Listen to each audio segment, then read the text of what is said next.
Un autre auditeur en ligne. Allô? Oui, je suis Kana à l'aise de Tenka Michel. Oui, monsieur Kana, allez-y, posez votre question. Je vais revenir encore sur la qualité des médicaments. D'accord. Je dis que je reviens sur la qualité des médicaments. Puisque tout à l'heure, le monsieur nous a fait comprendre que le bon médicament se trouve à la pharmacie. Et ça m'étonne parce que régulièrement, on rencontre les pharmaciens, surtout ceux des hôpitaux, au poteau en train de discuter encore les médicaments avec les populations. Je ne sais pas si celui du poteau, là, quand ils arrivent à la pharmacie, ça change. D'accord, monsieur Kana. Un autre auditeur en ligne. Allô? Allô? Oui, madame. Bonjour, Bonsoir. monsieur. Votre nom et vous nous appelez d'où, s'il vous plaît? Je vous appelle depuis Yaoundé. Je m'appelle monsieur Jacob Jean-Marie. Oui, Jean-Marie, allez-y. Je voudrais intervenir par rapport à l'émission de Radio Equinox multimédia. Oui, allez-y, Jean-Marie. Par rapport à l'émission médicale.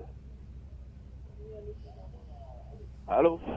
Oui, Jean-Marie, allez-y, on vous écoute. Voilà, je voudrais demander au docteur qui est en place, lorsque vous avez un médicament, il y a une date de péremption. Et lorsque vous vous rendez compte que le médicament la date est dépassée, est-ce que le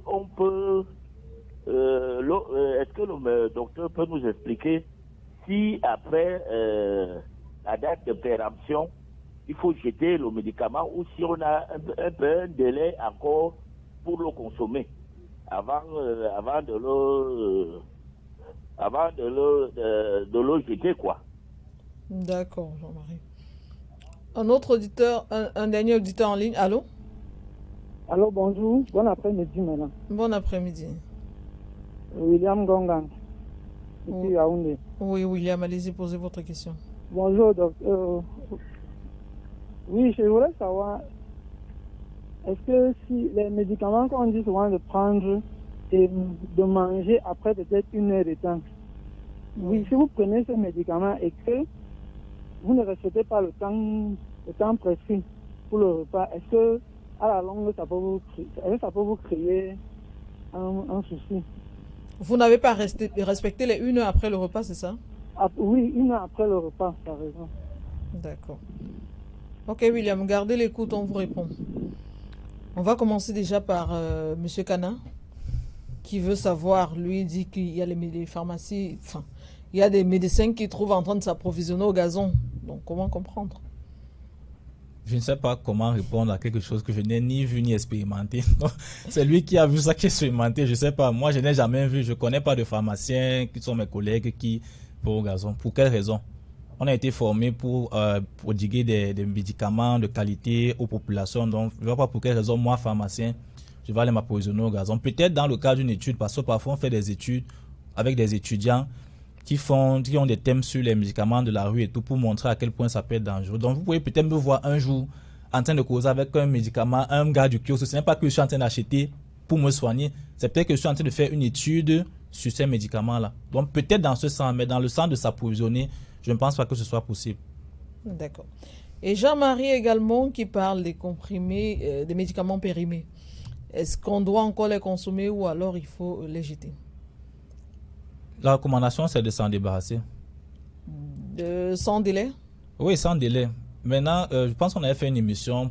Je pense qu'il peut aller revoir l'émission sur votre chaîne pour avoir plus de détails. Comme on n'a plus assez de temps, je ne peux pas rentrer dans certains détails. Juste pour dire que la date de péremption donne une garantie. C'est une garantie que le fabricant du médicament donne sur la qualité et l'efficacité du médicament. Donc, je fais mon médicament aujourd'hui, peut-être le 4 février 2025. Je garantis que jusqu'au 4 février 2027, par exemple, donc dans 2 ans, si vous prenez mon médicament, vous êtes sûr que la qualité est bonne et puis que l'efficacité sera au rendez-vous.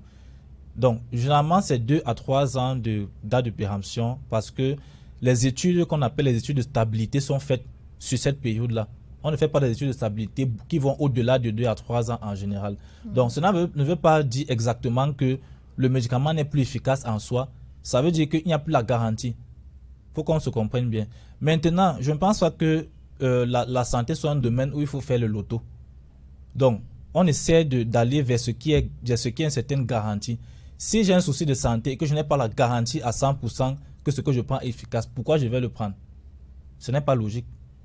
Donc, je pense qu'il faut le plus simple à faire, c'est de s'en débarrasser. Maintenant, par contre, comme je parlais des exceptions tantôt, si vous êtes dans une zone enclavée, c'est peut-être dans un village qui a 1 jour de route de l'hôpital le plus proche, vous avez un cas urgent, peut-être de palu, vous avez un antipaludien qui est périmé à peut-être 1, 2, 3 mois. Je dis bien, et je répète que c'est une exception. Vous n'avez que ce médicament-là. Donc, vous avez le choix entre laisser la personne mourir de palu et au moins faire quelque chose avec ce que vous avez. Donc, en santé, on fait toujours du mieux qu'on peut avec ce qu'on a. Mais dans les zones où les pharmacies sont accessibles, je pense qu'il n'est pas question de garder les médicaments périmés. On va répondre à la question de William avant de sortir. William, lui, demande ce qui pourrait arriver si le délai de prise de médicaments n'est pas respecté. Comme j'ai dit, ça peut avoir un impact sur l'efficacité du médicament. Parce que si on vous donne le délai, ça veut dire qu'il y a une interaction entre l'aliment que vous allez prendre et le médicament. Et cette interaction, donc, va forcément être nocive. Puisque si l'interaction était bénéfique, on vous aurait dit de prendre pendant le repas, ou juste après le repas, quelques instants après le repas, ou juste avant le repas. Donc, pour ce médicament-là, si on a dit de prendre 1, 2 heures après, comme par exemple certains ions comme le fer, qu'on donne souvent pour l'anémie, le calcium pour les os, le magnésium pour les crampes, ces médicaments, on recommande de ne pas les prendre, par exemple, avec les produits laitiers, le lait. Donc, on recommande d'espacer au moins de 2 heures de temps. Pourquoi? Parce que si vous prenez au même moment que le lait va partir avec une partie de ces ions-là et qui ne seront pas absorbés. Donc, vous allez vous retrouver en train de prendre le bon médicament, mais qui au peut-être d'être absorbé à 90%, sera absorbé à 40%.